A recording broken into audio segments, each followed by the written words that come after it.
Mateus 16, versículo 18. A palavra do Senhor diz assim: E também eu te digo que tu és Pedro, e sobre esta pedra edificarei a minha igreja, e as portas do inferno não prevalecerão contra ela. Esse texto aqui, quem está dizendo é o Senhor Jesus Cristo. O Senhor Jesus, ele vira para Pedro e ele diz: tu és Pedro, tu és Petrus.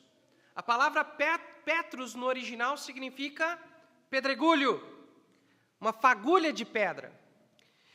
Então ele diz: tu és Petrus, um pedregulho, mas sobre esta pedra, sobre esta rocha, eu edificarei a minha igreja. Essa verdade, ela é embasada, irmãos, não somente aqui neste texto, quando você vai para o original e então você entende as palavras que Jesus Cristo disse, como também em 1 Coríntios, capítulo 3, versículo 11, o apóstolo Paulo, inspirado pelo Espírito Santo, ele diz que o único fundamento da igreja, a única base, o único alicerce da igreja é Jesus Cristo. Portanto, esta rocha é o próprio Senhor e Salvador, Jesus Cristo. E aqui neste texto, irmãos, Jesus, ele está afirmando duas verdades importantes. Primeiramente, foi ele quem estabeleceu a igreja. A igreja não é fruto do imaginário humano. A igreja não surgiu na mente do ser humano. A igreja surgiu no coração de Deus. E foi o próprio Deus, na pessoa de Cristo, quem estabeleceu a igreja.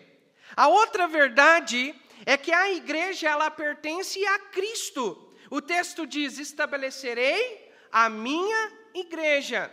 A igreja não pertence ao pastor. A igreja não pertence ao missionário que implantou o trabalho. A igreja não pertence aos diáconos quando há diáconos na igreja. A igreja não pertence à membresia da igreja. A igreja pertence a Jesus Cristo. E essas verdades, irmãos, mostram para nós que nós, como salvos em Cristo, nós precisamos submetermos plenamente a Ele. Porque é Ele o Senhor da igreja, é Ele o cabeça do corpo, é Ele o sumo pastor das ovelhas que congregam, que estão arrebanhadas neste aprisco. Então, irmãos, a Bíblia mostra esta verdade. Nós sabemos que a igreja não é um prédio. Aquilo que está lá no centro da cidade não é uma igreja. Tá? Aquilo não é igreja. Esse salão que nós estamos reunidos não é igreja. Nós estamos orando e planejando em breve começar uma construção lá no nosso terreno. Quantos estão orando por isso? Eu estou orando. E logo, logo tenho certeza que Deus vai escancarar essas portas para nós. Mas, irmãos, o prédio que iremos construir não é uma igreja. A igreja somos nós. O povo remido do Senhor, que Ele ajuntou, que Ele arrebanhou para ser dEle. Pessoas pecadoras, imperfeitas, mas que foram lavadas pelo sangue de Cristo, que foram perdoadas, que nasceram de novo, foram regeneradas e agora vivem para Jesus. Isso é igreja. Irmãos, a igreja é o povo, somos nós, cada pessoa, membro da igreja de Cristo, somos nós, cada um de nós. Logicamente, uma pessoa só não é igreja, irmãos. Há uma mentalidade errada, onde há pessoas que dizem: se eu sou igreja, então eu não preciso ir num lugar, eu posso fazer em casa mesmo. Essa mentalidade está errada, está equivocada, porque a palavra igreja, no seu original, vem da palavra eclésia e significa ajuntamento, congregação, assembleia. Portanto, igreja, irmãos, é um ajuntamento de pessoas, um grupo de pessoas salvas por Jesus que vivem sob a autoridade da palavra de Deus. Igreja é um grupo de pessoas chamadas do reino das trevas para serem participantes do reino de Deus. Então, se você é salvo, se você arrependido, creu em Jesus, entregou a sua vida a Ele, você foi regenerado, então você faz parte da igreja e faz parte do reino do Senhor Jesus Cristo. E por causa disso, todo salvo, todo crente em Cristo, precisa amar a sua igreja. Precisa amar a sua igreja. Precisa ser um membro ativo e fiel a Deus em sua igreja local. Mas por outro lado, irmãos, toda a igreja precisa ser uma igreja bíblica. É a Bíblia quem define se a igreja é a igreja de Cristo ou não, irmãos. Esse é o ponto. Nós precisamos ser uma igreja bíblica, uma igreja segundo a vontade de Deus. E aqui abre para nós fugiu a palavra aqui, mas abre para nós uma questão importante. Nem toda igreja é boa, irmãos. Essa é a verdade. Nem toda igreja é boa. Não é porque se fala de Deus que é bom. Tem gente que fala assim, não tem? Eu já ouvi pessoas dizendo isso. Ah, não, o que importa é falar de Deus. Mas se você vai para a Bíblia, o diabo falou de Deus. O diabo chegou para Eva e falou de Deus para ela. Só que o problema é que ele distorceu a verdade. E ele conduziu Eva ao pecado. Então, nem sempre falar de Deus significa que é bom. Às vezes pode haver uma distorção da palavra de Deus. Nos dias dos apóstolos, para vocês terem uma ideia do que eu estou dizendo, já nos dias dos apóstolos, eles enfrentaram congregações que se desviaram da verdade. Tinha dois grupos que se desviaram da verdade.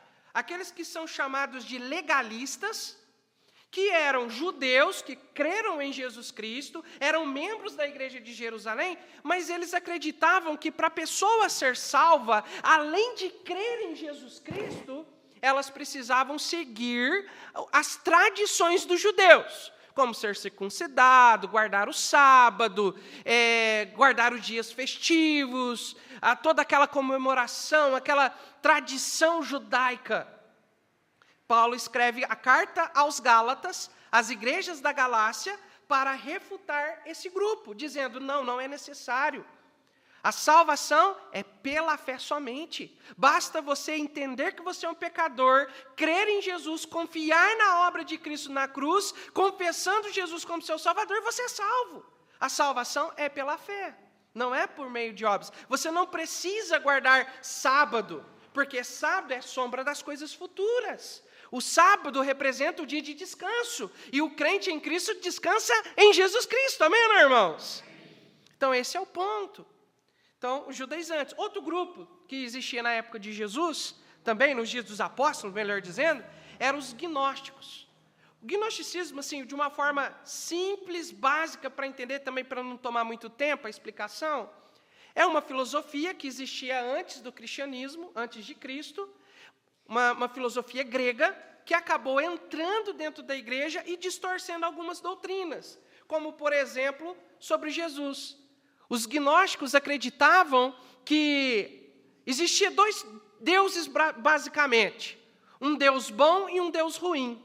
O Deus ruim criou todas as coisas, que seria Deus Pai, mas o Deus bom veio em carne, que era Jesus. E Jesus, por ser bom, ele não poderia ter vindo em carne, ele era uma emanação. Está vendo que coisa louca isso? Que coisa absurda? Então, irmãos, nos dias dos apóstolos, houveram grupos, igrejas que saíram da verdade. E o apóstolo João, de um modo geral, de um modo mais específico, ele combate os gnósticos. Ele usa termos nas suas cartas, por exemplo, para refutar o gnosticismo. Então, irmãos, os apóstolos confrontaram erros teológicos, confrontaram igrejas que não eram boas igrejas, porque se desviaram da palavra de Deus. E nos nossos dias não é diferente. Nos nossos dias existem igrejas que estão longe da vontade de Deus, igrejas que não têm nenhum compromisso com as Escrituras. Tem um monte de fundamentos, mas abandonaram o principal, as Escrituras. Igrejas que, quando você olha, estão todos bonitinhos, todo mundo muito bem vestidos, mas quando você vai olhar para a vida dessas pessoas, eles não têm compromisso com a verdade. Tem um monte de elementos na igreja que não estão firmados nas Escrituras.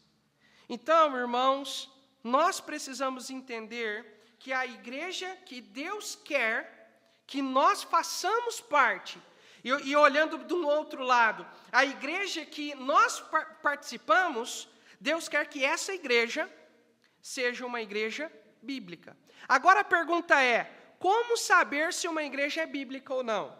Olhando para a nossa igreja aqui, irmãos, para essa congregação, como cada um de nós podemos fazer desta igreja uma igreja bíblica, uma igreja segundo a vontade de Deus? Logicamente, a resposta está aqui, examinando as Escrituras e vivendo ela todos os dias. Mas a Bíblia apresenta para nós características essenciais de uma igreja bíblica. E hoje à noite eu quero começar uma série de mensagens intitulada A Igreja Segundo o Coração de Deus. A Igreja Segundo o Coração de Deus. Eu basicamente tenho 7 pontos aqui para apresentar para os irmãos. Eu não vou conseguir fazer isso hoje. Se eu tentar fazer, logo o Beto vai dormir. Então não vou deixar o Beto dormir, viu, irmãos? Não vou deixar ele dormir hoje, tá? Então eu vou pregar só 3 pontos hoje à noite, tá bom? Talvez 2. Se eu ver que o Beto tá baixando o farol, eu vou para 2 pontos, tá? Mas eu quero que nessa noite o seu coração esteja atento. Eu estou brincando com o Beto, viu, irmãos? O Beto não dorme, não. Quando ele dorme, a dona... Não, a dona Gilda dá cutucando ele aqui assim, ó, vixe, não dorme de jeito nenhum, né?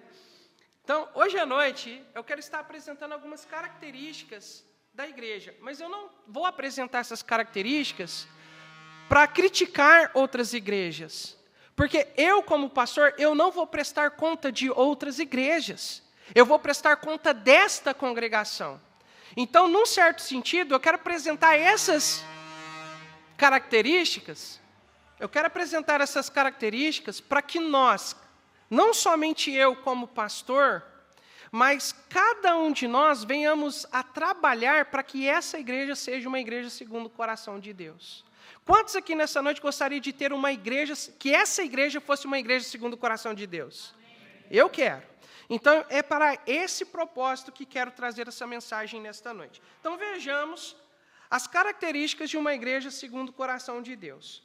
Primeiramente, abra sua Bíblia em 2 Timóteo 4, 1 e 2.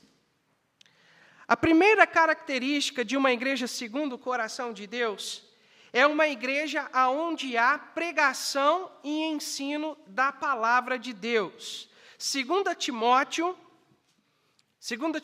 4, 1 e 2, diz assim: Conjuro-te, pois, diante de Deus e do Senhor Jesus Cristo, que há de julgar vivos e mortos na sua vinda e no seu reino, que pregues a palavra, inste a tempo e fora de tempo, corrijas, repreendas, exorte com toda longanimidade e doutrina. Nós vemos aqui o apóstolo Paulo escrevendo ao pastor Timóteo. O Timóteo foi um irmão que Paulo conheceu na sua segunda viagem missionária. Quando ele chegou em Listra, ele conheceu Timóteo e viu a fidelidade daquele jovem. E então, logo, ele foi constrangido a convidar Timóteo para fazer parte da sua comitiva, da sua equipe de implantação de igrejas. E para onde Paulo ia, Timóteo estava junto, aprendendo com Paulo, até que chegou o momento de Paulo deixar Timóteo em alguns lugares para doutrinar, para orientar igrejas, para estabelecer lideranças nessas igrejas. Paulo escreveu 2 cartas ao pastor Timóteo. E aqui nós estamos nessa segunda carta, onde Paulo orienta Timóteo a pregar a palavra de Deus. Quando pregar a palavra de Deus? Em tempo e fora de tempo. Meus amados irmãos, uma igreja segundo o coração de Deus é uma igreja onde a centralidade do seu culto está nas Sagradas Escrituras. O culto, irmãos, ele tem vários elementos. O culto, ele tem vários momentos especiais e todos são de extrema importância. Nós temos o momento do louvor, como é gostoso cantar. Apesar que, às vezes, o dirigente que não ajuda muito, né? A gente entende isso, é a falha humana, vocês sabem da nossa limitação. Mas, irmãos, como é gostoso cantar ao Senhor. Como é gostoso louvar ao Senhor. Nós vamos falar um pouco de louvor, nós vamos falar de oração, porque no culto também tem um momento de oração, de intercessão pelos outros. No culto tem um momento de ação de graças, de agradecermos a Deus, de louvarmos a Deus por algo que Deus tem feito em nossas vidas. Tem um momento de demonstrar amor um pelos outros, porque não é só sentar no culto, irmãos. Não é só sentar nesse banco confortável que Deus providenciou para nós. Irmãos, ser igreja, a igreja é ativa, amém, né, irmãos? Envolve amar, demonstrar amor, demonstrar carinho, demonstrar o quanto a pessoa ela é importante para as nossas vidas. Porque, irmãos, isso é cristianismo. Isso é o verdadeiro cristianismo. Irmãos, quando hoje nós temos a bênção de ter o Adilson com a gente e a Giovana, a responsabilidade diante de Deus, para com a vida desses dois que estão nos visitando hoje, é abundar, demonstrar o amor de Cristo sobre a vida deles, para que eles entendam que aqui é um lugar onde eles são amados, aonde eles podem sentir o amor de Deus através dessa igreja. Mas, irmãos, o culto, a parte principal, o centro do culto, tem que ser a pregação das Escrituras. Eu não sei se você já parou para pensar o porquê que as igrejas, de modo geral, o layout é assim, os bancos, normalmente tem um altar, né? A parte da frente é mais alta, nós não temos aqui, se Deus quiser, no futuro tempo nós vamos ter uma plataforma mais alta, mas um lugar mais alto, e aí o púlpito, ele está aonde? Na beiradinha lá, irmãos? Ele está no centro do altar, para mostrar a centralidade das Escrituras. O pastor não está aqui para contar história, não está aqui para contar piada, o pastor não está aqui para ficar contando, tem uma expressão, não sei se vocês vão me entender, enchendo linguiça. Vocês entendem isso? Para ficar enchendo linguiça? Não. O pastor está aqui para pregar a Bíblia Sagrada, para pregar as Escrituras, para fazer com que para dar nutrição, para dar alimento para o povo. Essa é a ideia. A palavra pastor, irmãos, no original, ela remete a dar alimento. A ideia que é logicamente emprestada da agropecuária, na verdade da pecuária, né? Aonde você tem ali aquele que cuida das ovelhas, que ele é chamado de pastor. E então ele tem que dar atenção, ele tem que dar cuidado, ele tem que proteger as ovelhas dos lobos, dos perigos, mas a função principal de um pastor é levar as ovelhas aonde tem comida e tem água. Essa é a função de um pastor de uma igreja, é levar o rebanho de Cristo, porque, irmãos, eu, na verdade, não sou o pastor, se a gente for ver. Quem é o pastor é Cristo. É Cristo. Só que no rebanho, no pastoreio de ovelhas, o pastor, ele tem uma ovelha que é mais madura, nem sempre é a mais velha, tá? Às vezes pode ser uma jovem ovelha, mas é uma ovelha que está acostumada com o pastor, é uma ovelha que conhece o cheiro do pastor, é uma ovelha que sempre está próxima do pastor, que ama o pastor, que já sabe o trajeto aonde tem comida, aonde tem água. Aí normalmente o pastor coloca um sininho no pescoço dela, coloca um sininho. E aí, o que acontece é que quando o pastor fala alguma coisa, chama essas ovelhas, ou então está na hora de comer, e o pastor dá o comando, essa ovelha, ela vai primeiro. Ela vai na frente. E as outras ovelhas vão escutando o sininho, Então, elas vão acompanhando essa ovelha. Então, essa ovelha representa essa função pastoral. Mas quem é o pastor deste rebanho, inclusive dessa ovelha, é Jesus Cristo. Amém, irmãos? Então nós precisamos entender, irmãos, que nós, como ovelhas, precisamos colocar o nosso coração e a centralidade da nossa vida e da nossa congregação na palavra de Deus. E a centralidade, irmãos, do culto é aqui, ó. na palavra de Deus. Na palavra de Deus. É a palavra de Deus que é o alimento que nutre nossa alma. A palavra de Deus, ela é a autoridade dada por Deus para nortear a nossa fé, para mostrar aquilo que é certo, que é errado, para mostrar quem é Deus, como eu posso viver para a glória de Deus, o que agrada a Deus. É a palavra de Deus que vai nos mostrar. Então, a palavra de Deus é a autoridade dada por Deus como única regra de fé e de conduta do cristão. A igreja precisa estar centrada na palavra de Deus.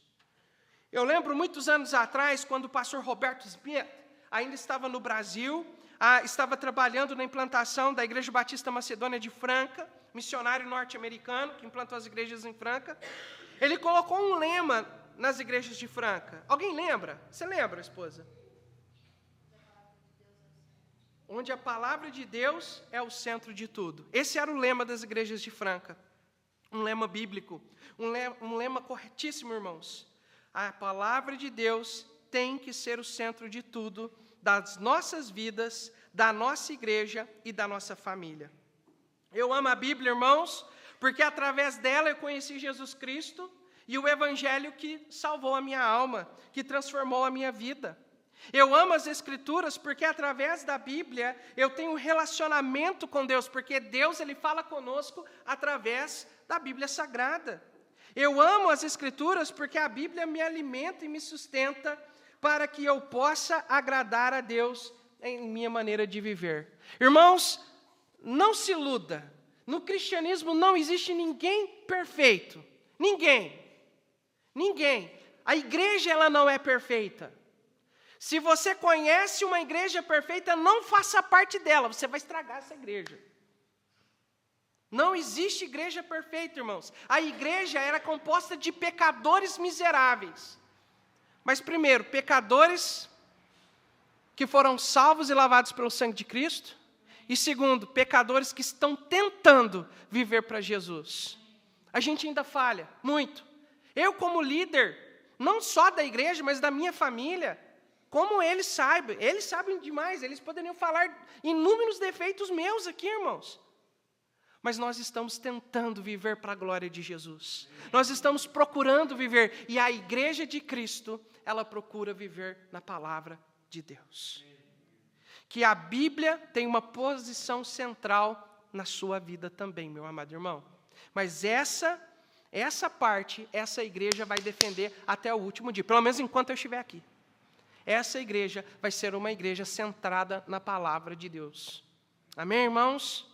Segundo, a igreja segundo o coração, além de estar centrada na palavra de Deus, a igreja segundo o coração de Deus é uma igreja que ora, uma igreja de oração.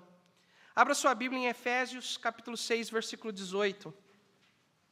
Orando em todo o tempo, com toda oração e súplica no Espírito Santo, e vigiando nisto com toda a perseverança e súplica por todos os santos, ou por todos os irmãos em Cristo Jesus. Irmãos, a oração é algo também essencial da igreja de Cristo. É através da oração que temos intimidade com Deus. Nós não oramos apenas para receber bênçãos de Deus. É lógico que todos nós queremos ser abençoados. Eu quero desfrutar das bênçãos de Deus.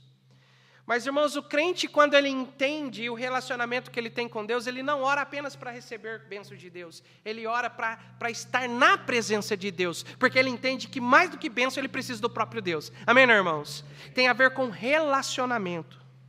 É através da oração que Deus nos reveste de força para vencermos a tentação. Jesus Cristo nos ensinou, vigiai e orai para que não entreis em tentação.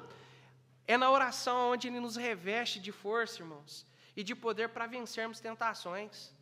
Cada um de nós aqui crescemos em um estilo de vida, e cada um de nós temos uma dificuldade diferente.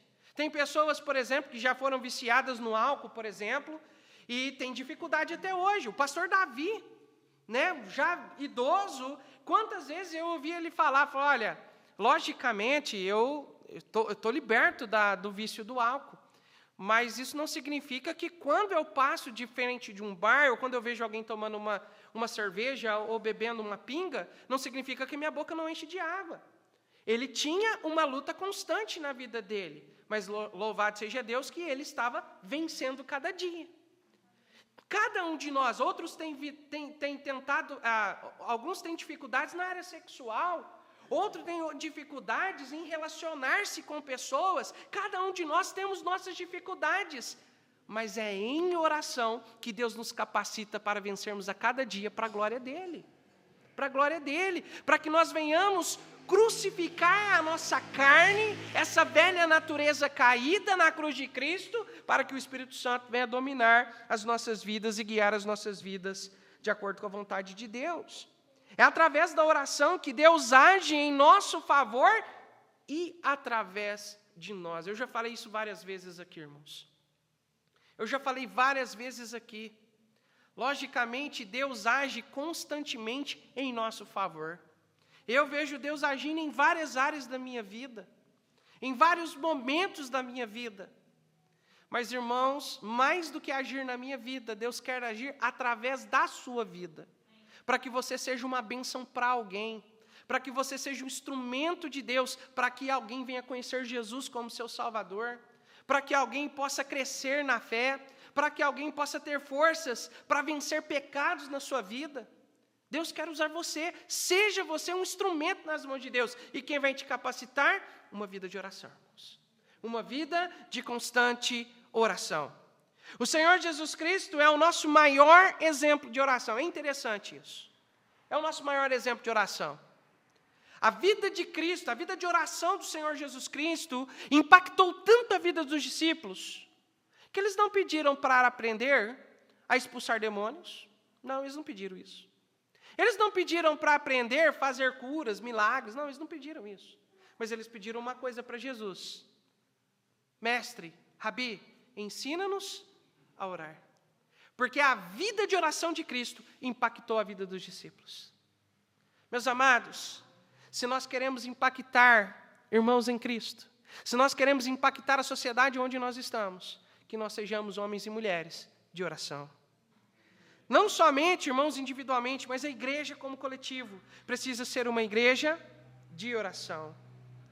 A oração também tem que ser algo central na igreja e na vida de cada crente. Tem que ser uma prioridade. Abra sua Bíblia em 1 Timóteo, primeira carta do apóstolo Paulo a Timóteo, capítulo 2 diz assim: Admoesto-te, pois, antes de tudo, que se façam súplicas, orações, intercessões, ação de graças por todos os homens, pelos reis e por todos os que estão em eminência, para que tenhamos uma vida quieta e sossegada, em toda piedade e honestidade. Aqui nesse texto nós podemos encontrar 4 categorias de oração. Nós podemos encontrar súplicas. Súplica, irmãos, é uma necessidade urgente. Orar por alguém que está enfermo, que está acamado, que está no UTI, em algum lugar, que está precisando de uma ajuda rápida. Súplica. Orar pela salvação de almas. Súplica. Há uma necessidade urgente. Outra categoria, orações. Orações, irmãos, são petições gerais. São pedidos pessoais, como, por exemplo, pedir por minha família, pedir por minhas necessidades pessoais, pedir por coisas relacionadas à minha vida. Orações. Intercessões, terceira categoria. A intercessão é quando nós oramos pelo outro. Quando você intercede por alguém. E quarta categoria, ação de graças. Agradecimento, gratidão. São 4 categorias da oração, irmãos. E como igreja, e como salvos em Cristo, precisamos suplicar por salvação de almas. Amém ou não, irmãos? Precisamos orar pela salvação de almas em Cássia. Precisamos orar para que o Espírito Santo venha convencer pessoas da sua condição de pecador, da realidade do pecado, da realidade do inferno, da realidade do juízo. Orar para que o Espírito Santo venha abrir os corações das pessoas para que elas possam entender o Evangelho e então tomar a decisão por Cristo, entregando suas vidas a Cristo.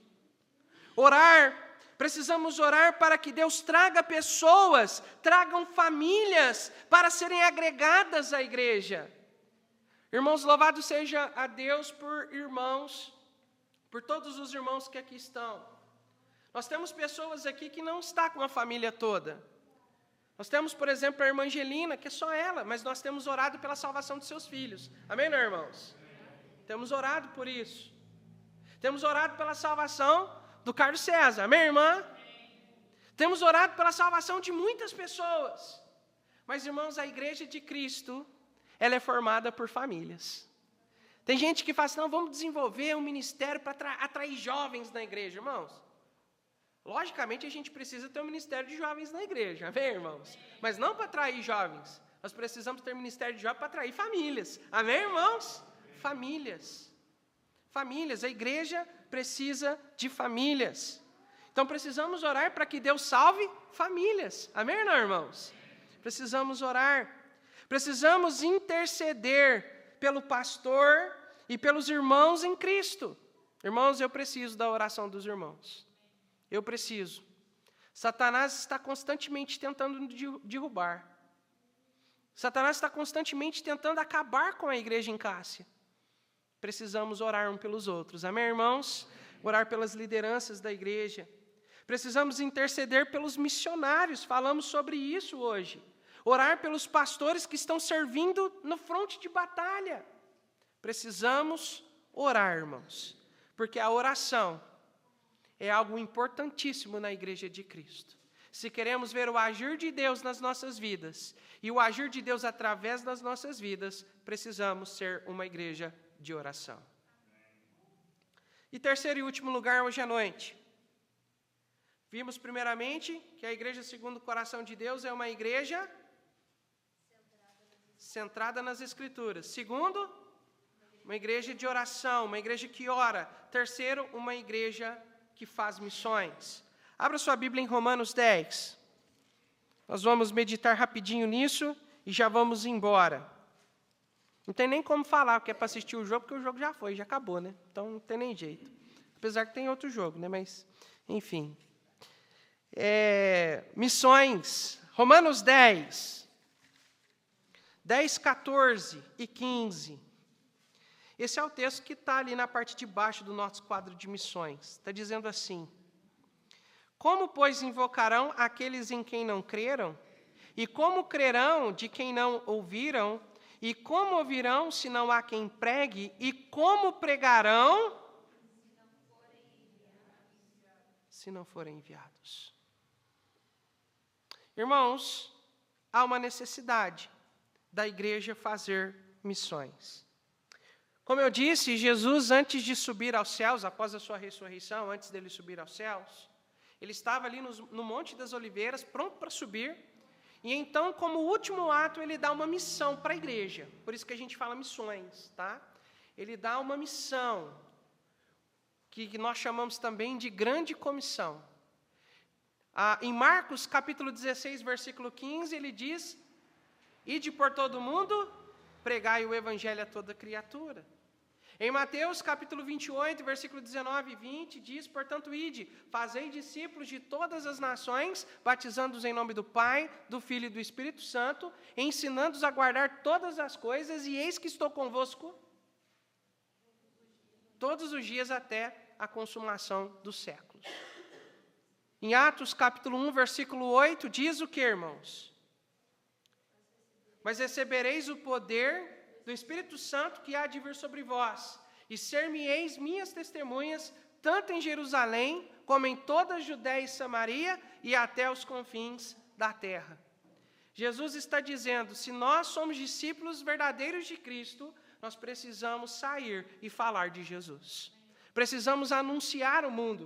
Porque, irmãos, nós pregamos quarta-feira sobre a importância de falar. É um mandamento de Cristo para as nossas vidas, mas também, irmãos, se as pessoas não ouvirem de Jesus, elas não terão oportunidade de crer. Logicamente, irmãos, não somos nós que convencemos ninguém. Não é nosso papel, num certo sentido, eu quero que vocês entendam isso, não é nossa parte salvar ninguém ou ganhar ninguém para Cristo. Quem faz isso é o próprio Deus, é o Espírito Santo quem convence. Nossa parte é falar, nossa parte é anunciar. Essa é a parte da igreja, essa é a parte do salvo, falar de Jesus. Porque se a gente não falar, como eles crerão? Então essa é a questão importante. Mas aí, irmãos, entra um outro fator importante. Falar de Jesus na nossa comunidade, na nossa família, no nosso círculo de convivência, é possível. Vocês concordam comigo? É possível eu falar de Jesus no meu trabalho, falar de Jesus no meu cursinho, na escola, na faculdade, falar de Jesus para a minha família, falar de Jesus de porta a porta, falar de Jesus para as pessoas que estão andando na rua. Isso é possível. É possível falarmos de Jesus em Cássia. Mas fica um pouquinho mais difícil, por exemplo, de falar de Jesus na Venezuela. Quem que vai na Venezuela semanalmente aqui? Toda semana ou todo mês eu estou indo lá na Venezuela. Ninguém faz isso. Talvez uma vez no ano, se caso a pessoa gosta de ir, tem um lugar turístico, ou tem pessoa que a pessoa tem estima lá, então é já algo mais provável, mas não é uma coisa que a gente faz sempre, nem todo mundo tem condições disso fazer. Quem tem condições de pregar o Evangelho, quer ver outro lugar aqui? Lá em Senador Canedo, toda semana, fazer evangelismo em Senador Canedo. Eu estou citando alguns missionários que a gente apoia ali. Aqui nós temos outros exemplos, Europa, África. Nossa, pregar o Evangelho na Europa, né? Né, Maria Vitória? Facinho, né? Primeiro mundo, né? Mas e pregar o Evangelho nos povos indígenas? Pregar o Evangelho na África, em países onde a pobreza é extrema, lá onde a perseguição, tem um site, Portas Abertas, na Índia, né? Na Ásia, né? Ali inclusive tem a Ásia, eu estava procurando a Ásia ali, não sei por que eu não tinha visto, mas a Ásia, países muçulmanos onde é proibido pregar o Evangelho. Como a gente pode fazer? E é interessante que Atos 1:8, irmãos, nos dá uma ideia, porque nós temos algumas palavras ali, tanto como e até. Essas palavrinhas em Atos 1:8 expressa a ideia de fazer missões ao mesmo tempo. Em Jerusalém, a nossa Jerusalém, Cássia, ok? Judéia e Samaria, logicamente, se nós pegamos o território de Israel, é muito pequeno. Israel, o tamanho de Israel é mais ou menos o tamanho do menor estado brasileiro. Mas porque o nosso país é um país de dimensões continentais, né? Mas aí, só para a gente fazer uma aplicação, na nossa região aqui, no nosso país, por exemplo, e até os confins da terra. Como que a gente faz isso, irmãos? Enviando missionários. Apoiando missionários, orando por missionários, sustentando missionários. Eu tenho a responsabilidade de ganhar Cássia para Cristo, mas eu também tenho, ao mesmo tempo, a responsabilidade de falar de Cristo até os confins da terra. E através de missões, através do nosso sistema de missões, nós podemos alcançar o mundo inteiro. Irmãos, a igreja de Cristo, ela precisa ter um coração em missões.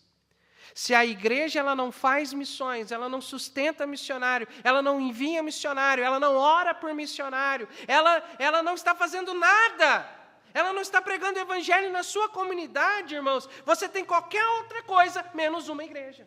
Você tem um clube social, uma associação de pessoas, mas você não tem uma igreja. Porque a responsabilidade da igreja, irmãos, é fazer Cristo conhecido nos 4 cantos dessa terra. E a nossa igreja, irmãos, precisa ser uma igreja que envia missionários. Nós temos 2 exemplos na Bíblia. A igreja de Jerusalém, onde a perseguição empurrou os crentes a sair de Jerusalém. Mas por onde eles iam, eles faziam o quê, irmãos? Pregavam o evangelho, falavam de Jesus.